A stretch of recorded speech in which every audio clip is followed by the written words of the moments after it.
السلام علیکم ناظرین، اردو ناول کے ساتھ مزید اہم ترین سوال لے کر آپ کی خدمت میں حاضر ہیں۔ تو آئیے چلتے ہیں آج کی ویڈیو کی طرف۔ ہمارا آج کا پہلا سوال ہے، میٹھی چھری کس کا ناول ہے؟ اس کا صحیح جواب ہوگا منشی سجاد حسین۔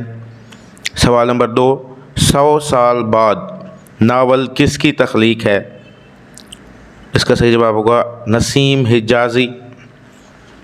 سوال نمبر 3، بنت الوقت کس کا ناول ہے؟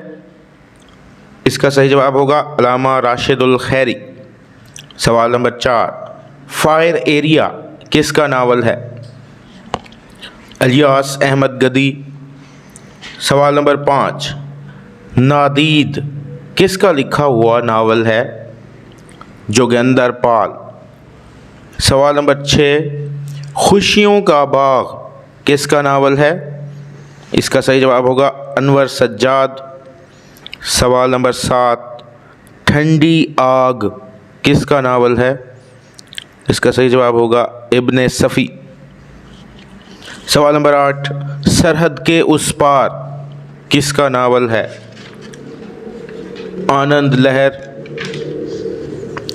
سوال نمبر 9، کلا جنگی کس کا ناول ہے؟ اس کا صحیح جواب ہوگا مستنصر حسین تارڑ۔ سوال نمبر 10، راجپوت کس کا ناول ہے؟ عبید اللہ بیگ۔ سوال نمبر 11، انسان زندہ ہے کس کا ناول ہے؟ اس کا جواب ہوگا عبید اللہ بیگ۔ سوال نمبر 12، متاع درد کس کا ناول ہے؟ رضیہ فصیح احمد۔ سوال نمبر 13، مرمر اور خون کس کا ناول ہے؟ اس کا صحیح جواب ہوگا عزیز احمد۔ سوال نمبر 14، سیلاب اشک کس کا ناول ہے؟ علامہ راشد الخیری۔ سوال نمبر 15، صبح زندگی اور شام زندگی کس کے ناول ہیں؟ علامہ راشد الخیری۔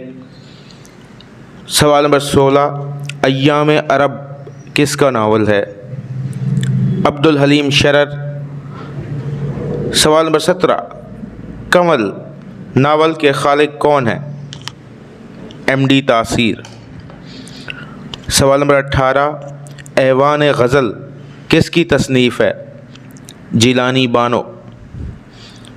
سوال نمبر 19، آدھی کہانی کس کی تصنیف ہے؟ رضیہ بٹ۔ سوال نمبر 20، جستجو کا سفر کس کا ناول ہے؟ ذیشان الحسن۔ سوال نمبر 21، مدار کس کا ناول ہے؟ شین فرخ۔ سوال نمبر 22، موم کی گلیاں ناول کس نے لکھا؟ بانو قدسیہ۔ سوال نمبر 23، مٹی کے صنم ناول کے مصنف کون ہیں؟ کرشن چندر۔ سوال نمبر 24، میری یادوں کے چنار کس کا ناول ہے؟ کرشن چندر۔ سوال نمبر 25، محبت مردہ پھولوں کی سمفنی کس کا ناول ہے؟ مظہر الاسلام۔ سوال نمبر 26، سرخ فیتا ناول کس نے لکھا؟ انتظار حسین۔ سوال نمبر 27، گڑیا ناول کے مصنف کون ہیں؟ رضیہ بٹ۔ سوال نمبر 28، شطرنج کے کھلاڑی ناول کس نے لکھا؟ پریم چند۔ سوال نمبر 29، کایا پلٹ کس کا ناول ہے؟ منشی سجاد حسین۔